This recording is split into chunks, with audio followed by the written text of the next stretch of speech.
திருக்குறள் சிந்தனை. வேலை காரணமாக அயல்நாடு செல்ல துணிந்து நின்றான் தலைவன். அக்கருத்தை தோழியிடம் கூறி தலைவிக்கு உணர்த்த வேண்டினான். அவளும் உணர்த்தி தலைவியிடம், உன் தலைவன் விரைவில் திரும்பி வந்தருளுவார், இறங்கி அருளுக என்றார். ஆனால் தலைவி வெறுத்து மொழிகிறார்.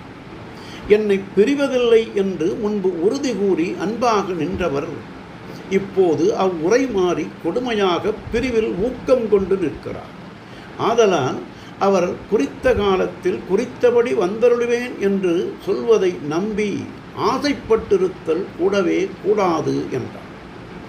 முன்பு ஒருவன் பொய்யனாயின் பின்பு அவன் சொல்வது எதனையும் நம்பார். ஆதலால் முன்பு பிரியேன் என்றவர் இப்பொழுது பிரிய நேர்ந்தார்.